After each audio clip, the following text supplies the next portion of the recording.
তো বাবা-মা সন্তানকে কতটুকু শাসন করতে পারবেন? কি, কি বিষয়ে শাসন করার অধিকার রাখেন? বাবা-মা শাসন করলে সন্তানের করণীয় কি? মাশাআল্লাহ, চমৎকার অনেকগুলো প্রশ্ন এখানে চলে এসেছে এবং এই ঘটনা আমারও চোখে পড়েছে। অন্য ১০ জনের মতো আমি বিচলিত হয়েছি এবং ব্যথিত হয়েছি। আমরা কোথায় যাচ্ছি?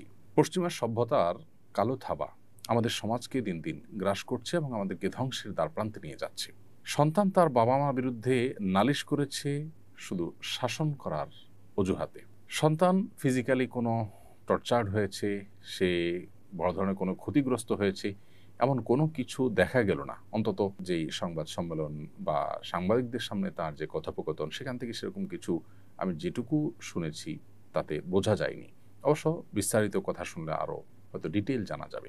তারপরও সন্তান হয়ে বাবা-মার শাসনের বিরুদ্ধে অবস্থান গ্রহণ করা, এই ঘটনা আমাদেরকে স্মরণ করিয়ে দেয় আরেক ইংলিশ মিডিয়ামের শিক্ষার্থী ঐশীর ব্যাপারে। ইংলিশ মিডিয়াম শিক্ষা প্রতিষ্ঠানগুলোতে মোরাল দিকগুলো এটা এতটাই দুর্বল হয় যে বেশিরভাগ, আমি সবগুলো কথা বলছি না, অনেক ইংলিশ মিডিয়াম স্কুল আছে যেগুলোতে মোরাল দিকগুলোকে বেশ গুরুত্বের সাথে তারা পরিপালন করার চেষ্টা করেন। বাকি বেশিরভাগ শিক্ষা প্রতিষ্ঠানগুলো, অবশ্য ইংলিশ মিডিয়াম শুধু কেন বলছি, অন্য জেনারেল শিক্ষা প্রতিষ্ঠানগুলোতেও আজকাল নীতি-নৈতিকতার দিকগুলো এবং ধর্মীয় শিক্ষা এটার ঘাটতির ফলশ্রুতিতে আমাদের নৈতিক অবক্ষয় চরমে পৌঁছেছে। আমরা পশ্চিমাদের অন্ধ অনুসরণ করতে, করতে, করতে তাদের ধ্বংসের গহ্বরে আমরাও নিমজ্জিত হয়ে যাচ্ছি। তাদের পরিবার ব্যবস্থাপনা ভেঙে পড়েছে। বাবা-মা, সন্তান-সন্ততি কারোর মধ্যে সেরকম বোঝাপড়া, সেরকম বন্ডিং নেই যেটা আমাদের সমাজে আছে। অতএব আমরা তাদের অনুকরণের এই পথ যদি পরিহার না করি, আমরা যদি আমাদের নিজস্ব কৃষ্টি, আমাদের নিজস্ব কালচার আছে এবং আমাদের কৃষ্টি কালচার এটাই আমাদের স্বকীয়তা, এটাই আমাদের আত্মপরিচয়ের জায়গা, সেটাকে যদি আমরা ধারণ না করে তাদের মধ্যে হারিয়ে যাই, তাহলে সেক্ষেত্রে আমাদের ধ্বংস অনিবার্য হবে এবং তারা যেভাবে শেষ হয়ে গেছে, তাদের পরিবার ব্যবস্থা যেভাবে শেষ হয়ে গেছে, আমরা সেভাবে শেষ হয়ে যাব। এই জায়গাটাতে আমাদের বিশেষভাবে অ্যাড্রেস করা দরকার বলে আমি মনে করি। এই ঘটনা আমাদের সেই বিষয়টাকে আবারও স্মরণ করিয়ে দেয়। কিন্তু পাশাপাশি এও বলতে চাই, বাবা-মা শাসন করার অধিকার রাখেন এর মানে এই নয় যে তারা যেকোনো রকমের শাসনের নামে টর্চার করতে পারবেন বা টর্চার করতে পারবেন, অত্যাচার করতে পারবেন সন্তানকে, এমন কোনো কথা নেই। বরং অপরাধ করলে বা সন্তান ভুল পথে গেছে মনে হলে বাবা-মা তাদেরকে নাসিহা করবেন, উপদেশ দিবেন, বোঝাবেন, কাউন্সেলিং করবেন। একটা পর্যায়ে তাদেরকে শাসন করার প্রয়োজন হলে সে শাসন করবার অধিকার রাখেন বাবা-মা। শুধু অধিকার নয়, বরং সেটি তাদের প্রতি, তাদের উপর কর্তব্য সন্তানকে শাসন করা। অপরাধ ভেদে শাসনের মাত্রা কম বেশি হবে।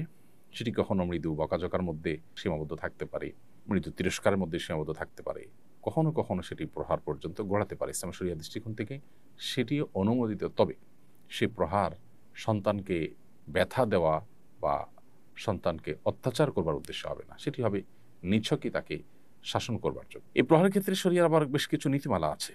এর মধ্যে থেকে একটা হলো, শাসন হতে হবে, যে কোনো প্রহার হোক, যে কোনো শাসন হোক, সেটা হতে হবে সন্তানের কল্যাণের উদ্দেশ্যে।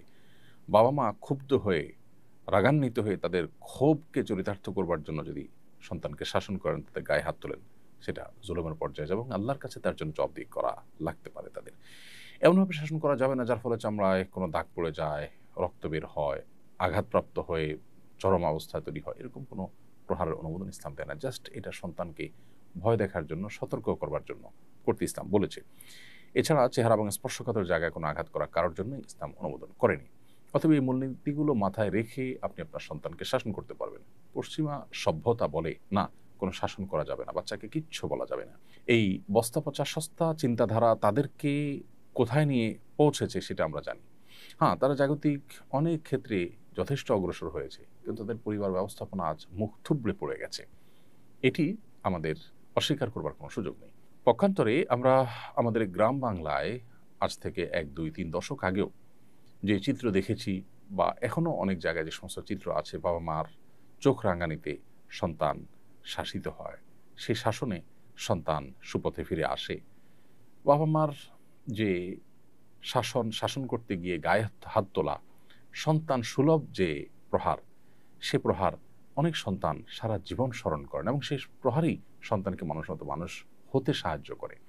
পশ্চিমাদের মতো স্বেচ্ছাচারী মনোভাবের সমাজ যদি আমরা বিনির্মাণ করি, তাহলে সেক্ষেত্রে বাবা-মা কেন কেউই সন্তানদেরকে যা খুশি তা করতে বাধা দিবে না এবং সেটার ফলশ্রুতিতে তারা বৈষয়িক উন্নতি হয়তো করতে পারে, কিন্তু তাদের চারিত্রিক অধঃপতন নিশ্চিত। অতএব এই জায়গাটাতে আমাদের খুব ভালো করে রপ্ত করা দরকার যে ইসলাম আমাদেরকে যে নীতিমালা দিয়েছে এটা আল্লাহ এবং তার রাসূলের পক্ষ থেকে দেওয়া নীতিমালা।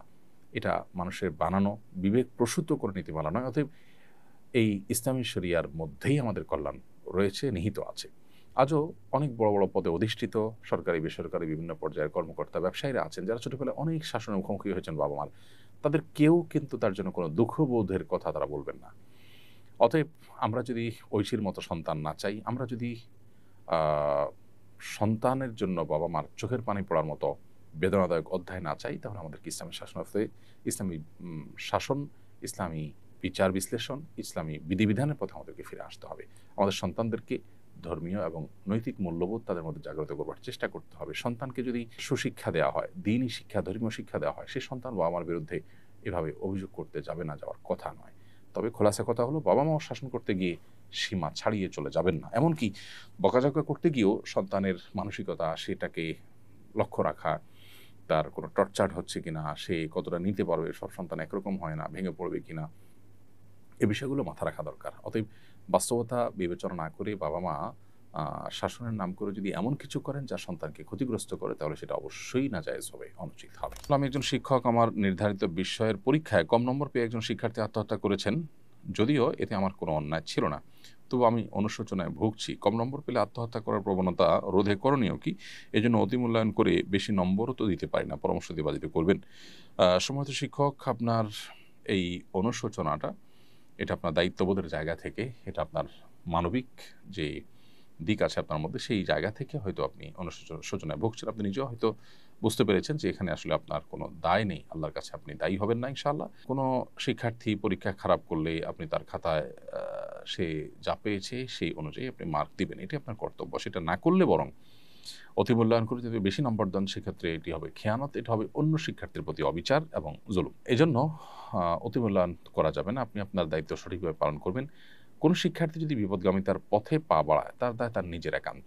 পরীক্ষায় খারাপ ফলাফল করার কারণে আত্মহত্যার দিকে চলে যাওয়া, পরীক্ষা দিতে না পারার কারণে পাগল পড়া হয়ে যাওয়ার ভিডিও আমরা দেখতে পাই বিভিন্ন সময়। এমনকি বাবা মা অস্থির হয়ে কান্নাকাটি করে পাগল পড়া হয়ে যান। এই বিষয়গুলো পরিষ্কারভাবে আমাদেরকে ইঙ্গিত করে, আমাদেরকে বার্তা দেয়, জানান দেয় যে আমরা প্রচণ্ড রকমে ভোগবাদী, বস্তুবাদী হয়ে গেছি। একজন মুসলিম যিনি আখিরাতে বিশ্বাসী, যিনি আল্লাহতে বিশ্বাসী, যিনি কোরআন এবং সুন্নাহয় বিশ্বাসী, তার অবস্থান, তার ক্রিয়াকর্ম কোন অবস্থাতে এরকম হতে পারে না। পৃথিবীর সব কিছু চলে গেলেও মানুষ হিসেবে কষ্ট তো আমরা পেতেই পারি, কিন্তু ভেঙে চুরে দুমড়ে মুষড়ে আত্মহত্যার পথে চলে যাওয়া, এটা আমাদের আখিরাতের প্রতি বিশ্বাসের সাথে সঙ্গতিপূর্ণ নয়। পরীক্ষায় ফেল করা মানে আমার সব শেষ হয়ে যাওয়া নয়। আমার পৃথিবীর সবও যদি শেষ হয়ে যায়, আখিরাতটা যদি আমার ঠিক থাকে, তাহলে তো আমার খুশি হওয়া উচিত, শুকরিয়া আদায় করা উচিত যে আমার আখিরাতটা অন্তত ঠিক আছে। অতএব আমাদের মধ্যে ঈমানি চেতনা এটা দুর্বল হয়ে যাওয়ার কারণে, আখিরাতের প্রতি বিশ্বাসটা দুর্বল হওয়ার কারণে বৈষয়িক বিষয়টা আমাদের কাছে অনেক বড় হয়ে দেখা দেয়, এবং যার ফলশ্রুতিতে আমাদের এই অধঃপতন শুরু হয়েছে। গোটা পৃথিবীর বিভিন্ন প্রান্তে প্রান্তরে উন্নত দেশগুলোতে যে পরিমাণ আত্মহত্যার প্রবণতা এবং ঘটনাগুলো আমরা দেখি, সেগুলো কিন্তু একই ইঙ্গিত দেয় এবং একই কারণে হয়ে থাকে। অর্থাৎ বৈষয়িক বিষয়গুলো অনেক বড় হওয়ার কারণে মানুষ এ পথে যায়। একজন মানুষ যখন প্রকৃত অর্থে যখন তিনি আল্লাহর প্রতি বিশ্বাসী, আখিরাতের প্রতি বিশ্বাসী হবেন, তার দ্বারা কখনো এটি সম্ভব না। আল্লাহ বলেছেন, ওয়ালা ইয়াইআস মির রাউহিল্লাহি ইল্লাল কওমুল কাফিরুন। আল্লাহর রহমত থেকে অবিশ্বাসী সম্প্রদায় ছাড়া ঈমানদার নিরাশ হতে পারে না। নিরাশ হয়ে এই যে নৈরাশ্য থেকে আত্মহননের পথে পা বাড়ানো, এটা কোনো ঈমানদারের সাথে যায় না। ঈমানদারের অভিভাবক আল্লাহ, তিনি সবকিছু দেখছেন। ঈমানদার বিশ্বাস করবেন যে সকল দুরবস্থা থেকেও আবার সবচেয়ে ভালো অবস্থায় মানুষ রূপান্তরিত হতে পারে, আল্লাহ সেটি করতে পারেন। সো আল্লাহ প্রতি সে বিশ্বাস, আস্থা থাকতে হবে। অনাস্থা, আস্থার দুর্বলতা, বিশ্বাসের ঘাটতি, এটাই মানুষকে এদিকে নিয়ে যায়। অতএব এই ব্যাপারে আমাদের নতুন করে ভাবতে হবে। আমাদের শিক্ষা ব্যবস্থা, আমাদের পরিবার ব্যবস্থা, আমাদের প্রত্যেকটা জায়গায় ধর্মীয় বিধিবিধান, আমাদের মূল্যবোধ, আমাদের নীতিনৈতিকতার চর্চা, এটা বাড়াতে হবে। তা না হলে আমরা কোনো অবস্থাতেই এই দুরবস্থা থেকে উত্তরণের পথ খুঁজে পাবো না। আমরা হয়তো দালান কোঠা এবং ইস্পাত সভ্যতার অন্যতম শেখরে, উচ্চতর শেখরে আমরা হয়তো পৌঁছে যাব, কিন্তু আমাদের ভেতর থেকে আমরা শেষ হয়ে যাব। মানসিক শান্তি আমাদের সমাজে থাকবে না।